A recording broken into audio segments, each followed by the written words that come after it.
वैसे तो मैं सोच रहा था ये लीला कब सुनाऊं, पर अभी एक जगह से कड़ी मिल रही है तो सुना देते हैं। तो कंचन वन में सीता जी का सबसे प्रिय जो उत्सव है, सबसे प्रिय जो मतलब कहें तो केली है, वो है झूला की। हिंडोला झूलवे में हमारी सिया जी को बहुत सुख मिला है, और यही हमारी श्री जी को है, श्री जी को भी बहुत सुख मिला है। हमारी प्रिया जी खूब भाव से हिंडोला झूले। एक दिन कंचन वन में सब सखीन ने खूब सुंदर झूला को निर्माण कियो। हमारे ब्रज में हिंडोला कह दें, हिंडोला को निर्माण कियो। और कैसे कैसे, कोई रत्न के बनाए हैं, कोई पुष्पन के बनाए हैं, कोई लता पत्रन के बनाए हैं। कभी कभी ऐसे तटीय स्थान में जाए कि आप देखोगे तो कभी कभी वृक्ष की एक ही डाल ऐसी जा रही है, वो अपने आप ही झूला बनो भयो है वासे, ऐसी सुंदर सुंदर। ये सब वृंदावन के वृक्ष जो हैं, ये सब सखीन के ही अनुचर हैं। कभी कभी प्रियालाल जी के लिए अपने आप ही सघन वन ऐसे कुंज बना दें कि यहां में कभी श्याम सुंदर आए और लीला करें। तो चंद्रकला आदि सब सखीन ने, हमारी श्री चंद्रकला जी जो कि जिनके स्वरूप ही श्री अग्रदास जी महाराज हैं।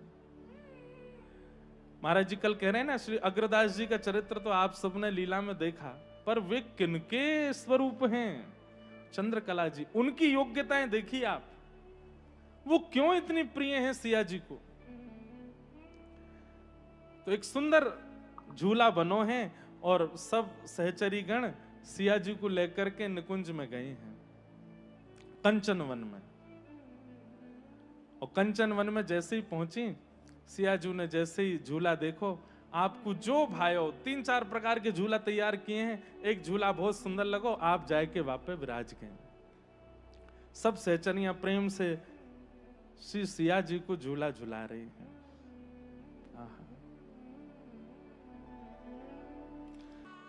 श्री सिया जी हिंडोला झूल रही हैं, सब सखियां बड़े प्रेम से, बड़े भाव से, बड़े आनंद के साथ सिया जी को झूला झुला रही हैं। बड़ी मंद मंद मुस्काए करके सिया जी बड़े आनंद से झूल रही हैं। लेकिन झूलते झूलते आपके मुखमंडल पर थोड़ा संकोच प्रकट हो गया।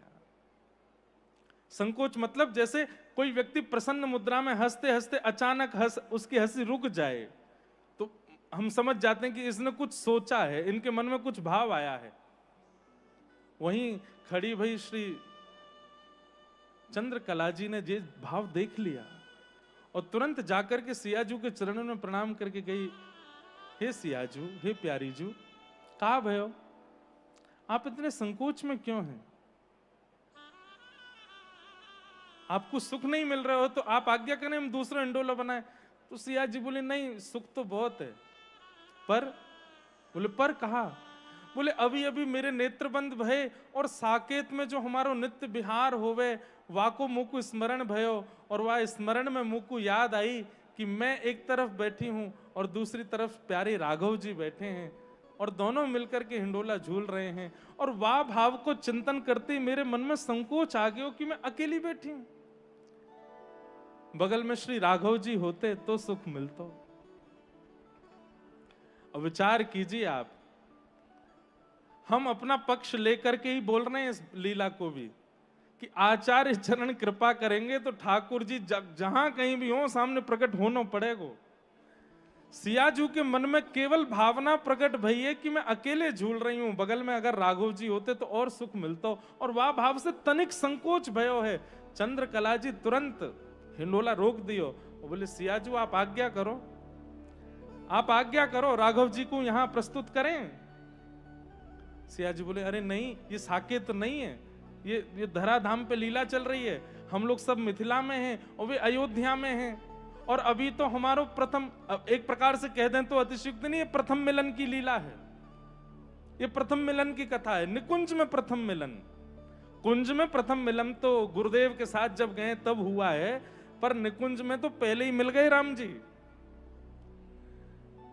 चंद्रकला जी बोली, आप आज्ञा करो, सियाजू राघव जी को प्रस्तुत करें आपके सन्मुख। सीता जी बोले, नहीं नहीं, आप क्यों इतने, अब हम कहाँ मिथिला में, वो हुए अयोध्या में, और अभी हम भी छोटी सी लाली हैं, वो भी छोटे से लाला बने घूम रहे हैं।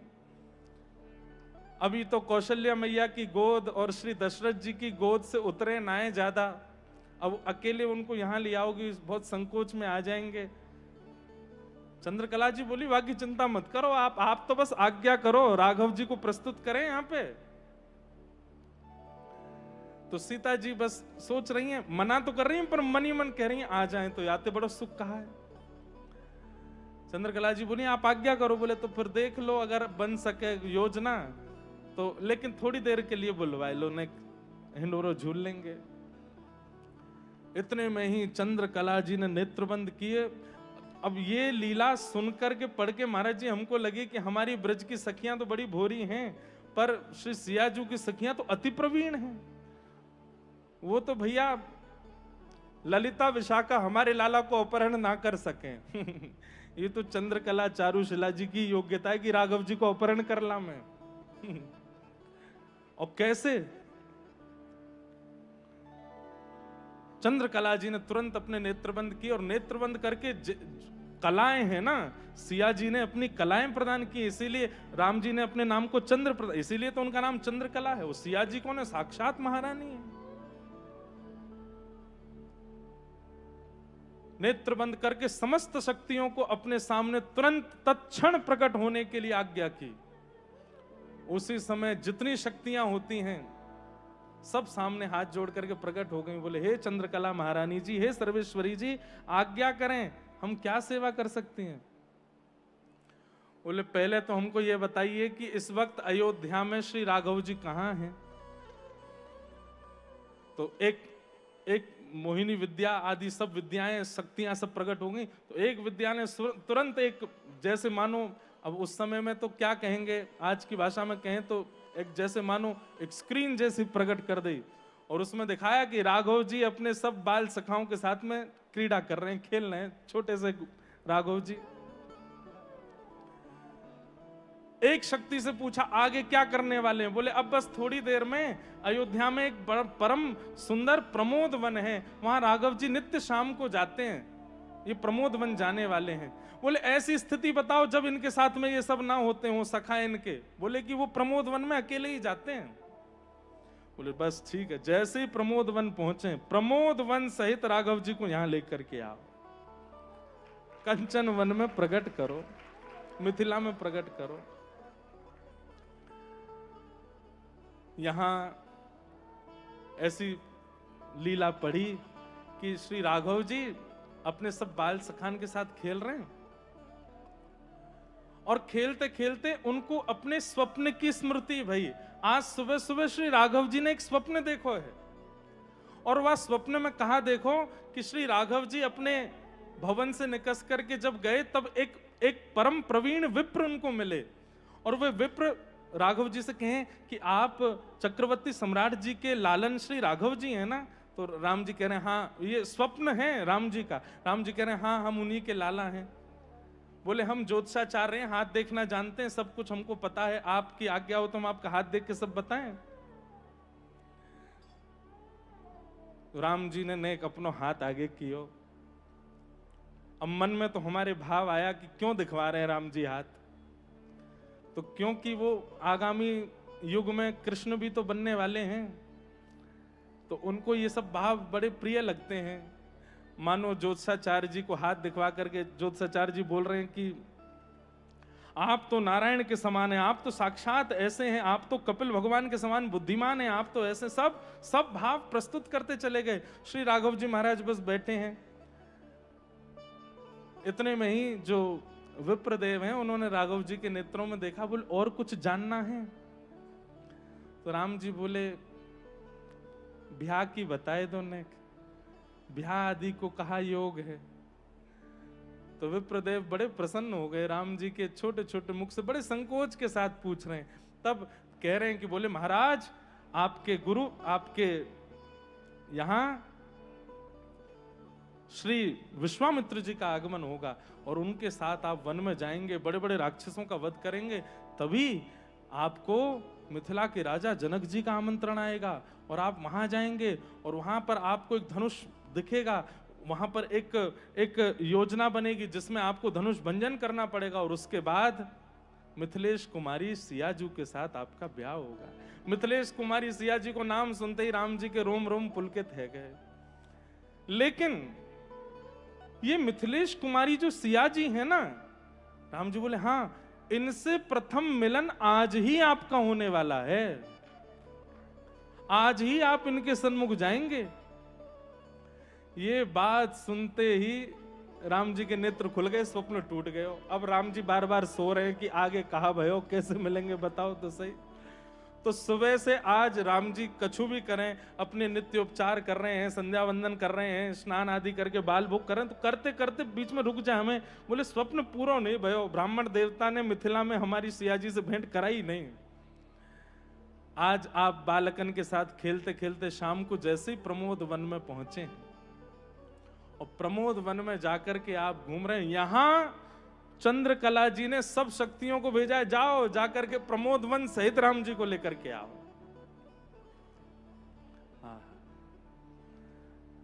सब शक्तियां आई और महाराज प्रमोद वन सहित श्री राघव जी मिथिला पहुंच गए। राम जी तो बस एक वन के नीचे बैठे थे, चिंतन कर रहे थे, स्वप्न में आगे क्या हुआ इसका चिंतन करने का प्रयास कर रहे थे। इतने में ही नेत्र खुले, नेत्र खोल करके देखा तो आहा, श्री चंद्रकला जी सामने खड़ी हैं हाथ जोड़ करके। सुंदर नेत्र हैं, सुंदर कपोल हैं, सुंदर अलकावली हैं, सुंदर संपूर्ण श्री विग्रह है। देख करके एक बार तो राम जी को थोड़ी देर को लगा कि कहीं यही तो मिथिलेश नंदिनी, मिथिलेश कुमारी नहीं है। और हमने बताया अभी कि श्री चंद्रकला जी और श्री जानकी जी, अगर वे दोनों एक साथ सामने आ जाएं तो अगर कोई अपरिचित हो तो पहचान ही नहीं पाएगा कि इनमें सियाजी कौन है। राम जी भी थोड़ी देर के लिए स्तब्ध हुए, लेकिन थोड़ी देर बाद अंतर पता चल गया और राम जी पूछने लगे, आप कौन हैं? हमने अयोध्या में प्रमोद वन में पहले आपको तो कभी देखा नहीं। वैसे तो हम किसी को देखते नहीं, पर हमको अनुभव हो जाता है, वेश वर्ण और वस्त्र से पता चल जाता है कि अयोध्या के हैं कि नहीं। और आपके वेश वर्ण आदि से आप अयोध्या की लग नहीं रही हैं हमको। आप कौन हैं? तो चंद्रकला जी कमर पे हाथ धर के बोली, ये बात आपको पूछनी चाहिए कि हमको पूछनी चाहिए? आप कौन हो हमारे यहां पर? राम जी बोले, अरे आप हमसे पूछ रही हो हम कौन है?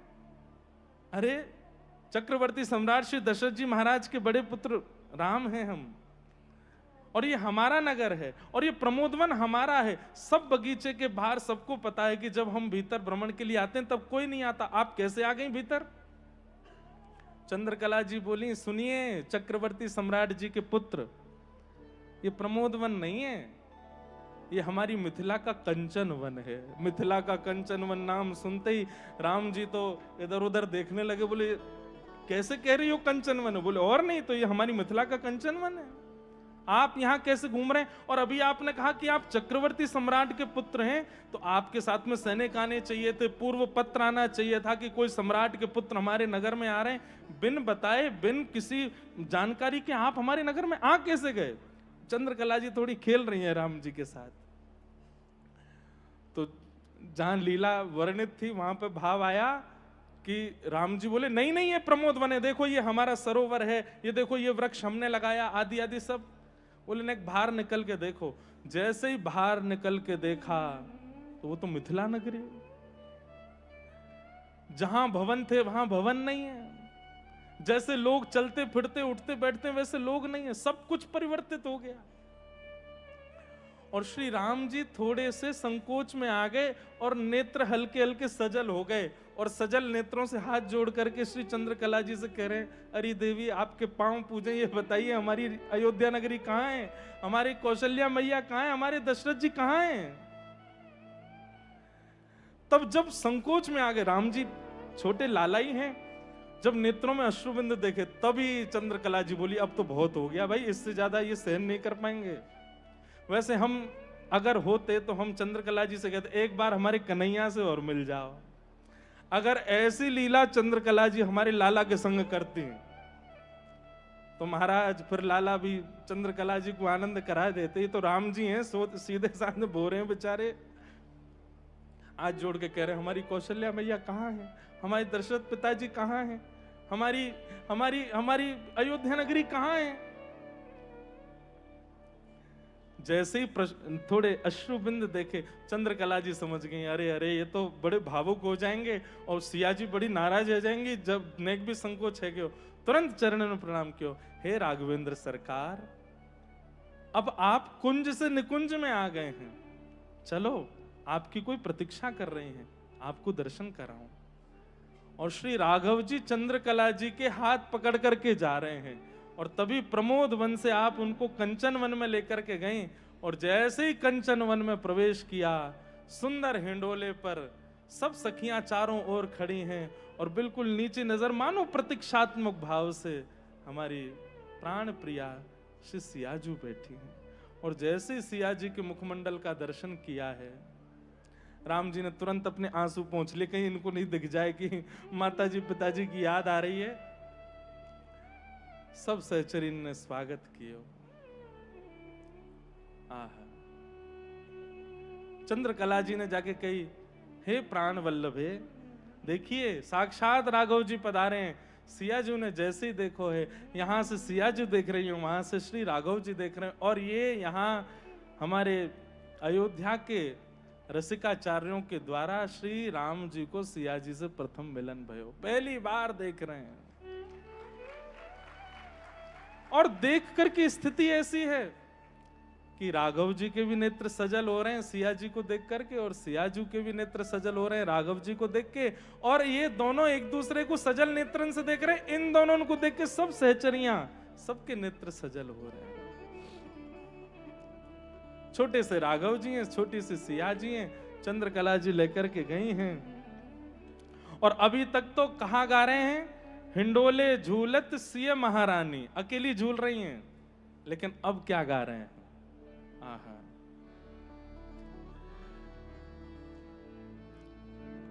कोई राग बदलो न। गुरु विश्वामित्र जी के साथ मुकु आनो ही है, लेकिन अभी मुकु आज्ञा प्रदान करो। तो सीता जी कहती हैं, आप अगर इस प्रकार यहां से जाएंगे तो ये जितनी सहचरियां हैं आपके वियोग में प्राण त्याग देंगे, ऐसे कैसे जा सकते हैं आप यहां से। तब राघव जी बोले, आपके पास में साक्षात सर्वेश्वरी बैठी हैं, इनको नेक हमारे पास बुलाओ। चंद्रकला जी आई, हे सर्वेश्वरी जी, जब आप जगन्नियंता जगदाधार साक्षात चक्रवर्ती सम्राट के पुत्र को प्रमोदवन सहित यहां ला सकती हो, तो एक लीला और कर दीजिए। बोले क्या लीला करनी है। बोले लीला ऐसी कर दीजिए कि ये जो कुछ भी अभी लीला घटी है, सब सहचरियों को स्वप्नवत लगे, और थोड़ी देर में ऐसा लगे कि मानो इनके नेत्र खुले हैं, और ये जो भी कुछ देखा था, हिंडोला का उत्सव आदि, ये सब स्वप्न था। चंद्रकला जी तो थोड़ी सी रुष्ट हो गए, ऐसे क्यों करना है, आप कहीं नहीं जाएंगे, अब आप यहीं रहेंगे, सदा हमारी सिया जी के पास ही रहेंगे। तब राम जी राघव जी बोले कि हमको थोड़ी लीला भी करनी है और मर्यादा को भी ध्यान रखना है, आप बिल्कुल निश्चिंत है जाओ, सिया जी की बिल्कुल चिंता मत करो, द्वापर में ये किशोरी जी बन के आएंगी, ये धक्का दे दे के भेजे करेंगी, जाओ, हम तब भी नहीं जाएंगे, हम इन्हीं के पास ही बैठे रहे करेंगे, लेकिन अभी हमको थोड़ी मर्यादा को ध्यान रखना है। चंद्रकला जी अति प्रवीण हैं, जो आज्ञा। सिया जी ने भी, अच्छा जब तक सीता जी नहीं कहे तब तक कैसे, सिया जी ने भी कह दी, बोले हाँ राघव जी जो कह रहे हैं वो कर दीजिए। चंद्रकला जी बोली ठीक है, स्वप्नवत पूरी लीला होगी, और थोड़ी देर में सहचरियों को ऐसा अनुभव होगा कि मानो जैसे निद्रा से उठी हैं और अभी अभी स्वप्न पूर्ण हुआ है। लीला हो गई। अब राम जी चंद्रकला जी के पीछे पीछे घूम रहे हैं, बोले क्यों, अब प्रमोद वन सहित हमें वापस तो कर आओ। तो चंद्रकला जी भी खूब आनंद कर रही हैं, जल्दी कब आएंगे आप बताओ। तब राम जी ने अपनो एक समय बताई दिया चंद्रकला जी को कि पूरे दिन में हम यह समय प्रमोद वन में रहेंगे, आप जब चाहो हमारो वहां से हरण करके ले आए करो। तो जब जब सिया जी के मन में भाव उत्पन्न हुए, प्रमोद वन में श्री राघव जी जाते हैं और चंद्रकला जी तुरंत लेकर के आती हैं और आकर के तुरंत प्रस्तुत कर देती हैं। बोलो चंद्रकला महारानी जू की।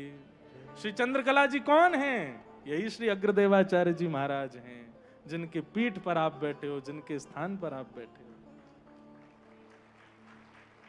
भैया बड़ी रहस्यमयी कथाएं हैं इनकी, बड़े आनंदमयी कथाएं हैं इनकी। राघव जी प्रमोद वन में पहुंचे और श्री चंद्रकला जी पुनः उनको अयोध्या पहुंचा करके आई, और श्री राम जी दोबारा गए और जाकर के श्री कौशल्या मैया की गोद में जाके पौड़ गए, लीला करके आए गए। तो इस लीला को सुनाने का एक ही कारण था। ये सहचरियां हम शब्द बोलते हैं, सखियां शब्द बोलते हैं। कल तिवारी जी पूछ रहे थे रात्रि में, महाराज जी आप अली शब्द बोल रहे थे, अली शब्द का अर्थ क्या? मैंने अली मतलब सखी, अली मतलब सहचरी। ये सहचरी सखी अगर वृंदावन और अयोध्या के नाम से बोली जाती हैं तो ये साक्षात आचार्य हैं। इनको आप नथनी वाली, घूंघट वाली, ओढ़नी वाली और नूपुर वाली मत समझियो। ये साक्षात जगत नियंता को भी लेकर के कहीं भी जा सकती है। इनकी यदि शरणागति हो जाए, आचार्य कृपा यदि कर दें, तो ठाकुर जी सब जगह हैं, बस माया का पर्दा हटाना है और वो माया का पर्दा हट जाएगा, जो कुंती जी कह रही हैं। ठाकुर जी का प्राकट्य क्यों होता है? बोले तथा परमहंसानाम मुनीनाम ममलात्मनाम भक्ति योग विदानार्थम कथम पश्येमः स्त्रियः। ठाकुर जी राक्षसों को मारने नहीं आते हैं, ठाकुर जी तो वैष्णव भक्तों के लिए आते हैं। अरे रावण का वध यदि करना है तो राम जी पलक झपक के सोच लें कि हे रावण, ये जो जन्मा है लंका में, इसका वध हो जाए तो वही उनके चिंतन से हो जाएगा। लेकिन सबरी की जो इच्छा है, सबरी जो प्रतीक्षा कर रही है, उस प्रतीक्षा को ठाकुर जी ऐसे पूर्ण नहीं कर सकते। उसके लिए तो वन में जाना पड़ेगा। सीधी बात, दुष्ट दलन ठाकुर जी हैं, पर दुष्टों के संहार के लिए अवतार नहीं लेते हैं ठाकुर जी। ठाकुर जी तो भक्तों पर कृपा करने के लिए अवतार लेते हैं। कंस को मारने के लिए ठाकुर जी श्री कृष्ण बनकर के नहीं आए हैं। ठाकुर जी तो कुब्जा पर कृपा करने के लिए मथुरा गए हैं। ठाकुर जी तो देवकी मैया जो 11 वर्ष 56 दिन से प्रतीक्षा कर रही हैं, उन पर अनुग्रह करने के लिए गए हैं। पर हमारी दृष्टि में, हमारे भाव में प्रधान रूप से राक्षस वध आ जाता है। ऐसा नहीं है। ठाकुर जी राक्षसों के लिए लीला नहीं करते हैं, भक्तों के लिए लीला करते हैं।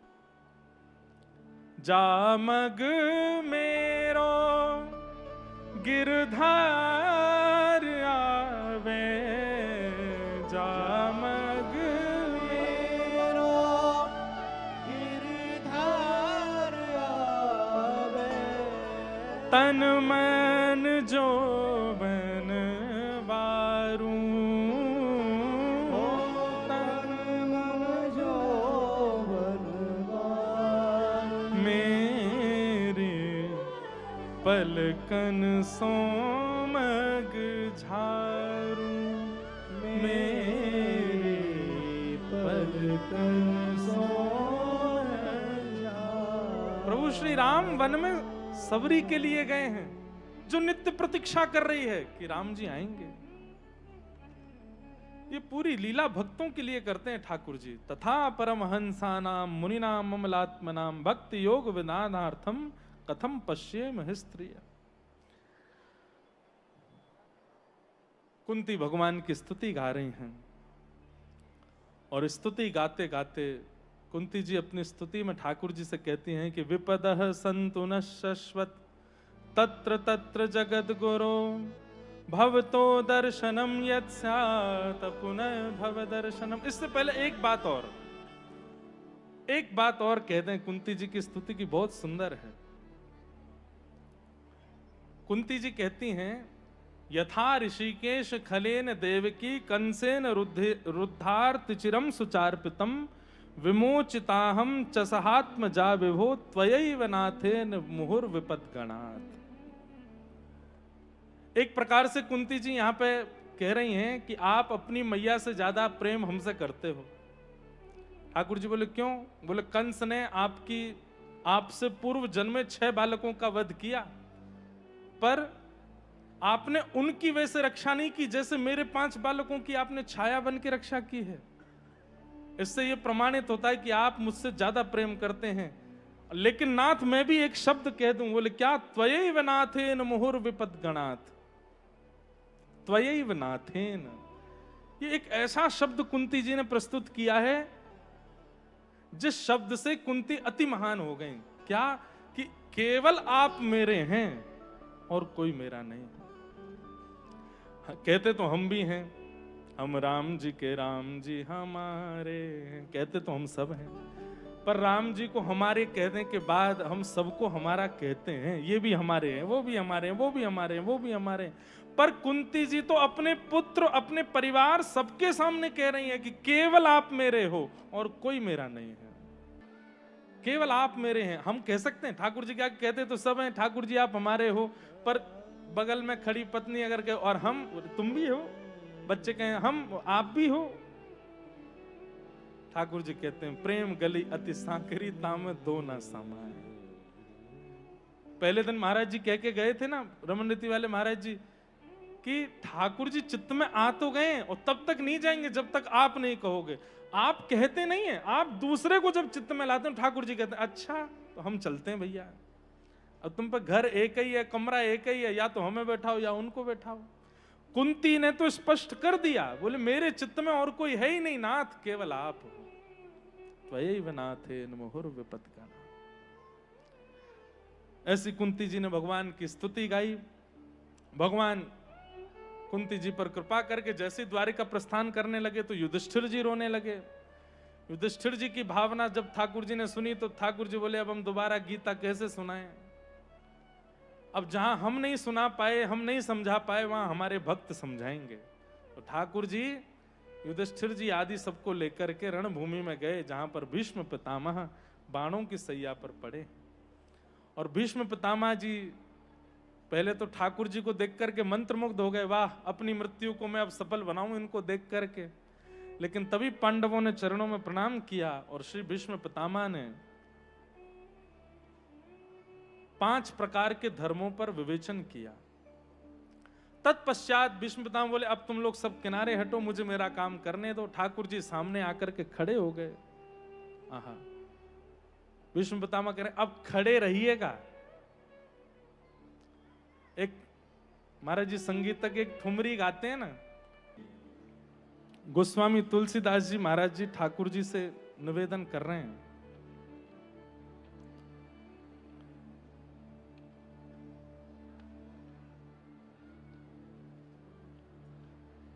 अब हम तो उसको पहले से करके नहीं लाए, नहीं तो अभी गा देते। उसमें भाव ऐसा महाराज जी कि हे राघव जी, आप हमको प्रथम पंक्ति भी स्मरण में नहीं आ रही कि आपने हम पे बहुत कृपा की, पर एक कृपा और कर दीजिए। हाँ हरि तुम बहुत अनुग्रह कीनो। बहुत सुंदर पंक्ति, कल ढूंढ के लाएंगे, सुनाएंगे आपको।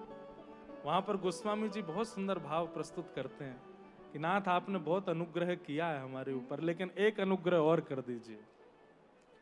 ऐसे ही आप सब भी ठाकुर जी से नित्य प्रार्थना करो, नाथ आपने बड़ी कृपा करी, बस एक कृपा और कीजिए। क्या? आप भगवान हैं, भूतानाम अगति गति, आपको पता है कि हमारी गति कहां है, हमारा अंतिम समय कब है। बस कृपा कर दीजिए नाथ, उस अंतिम काल में आप आ जाइएगा, एक क्षण के लिए हमारे सामने आ जाइएगा।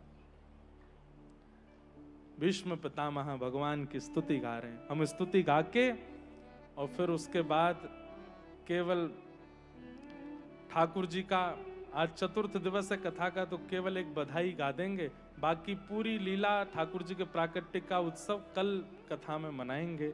कल जन्मोत्सव ठाकुर जी का करेंगे।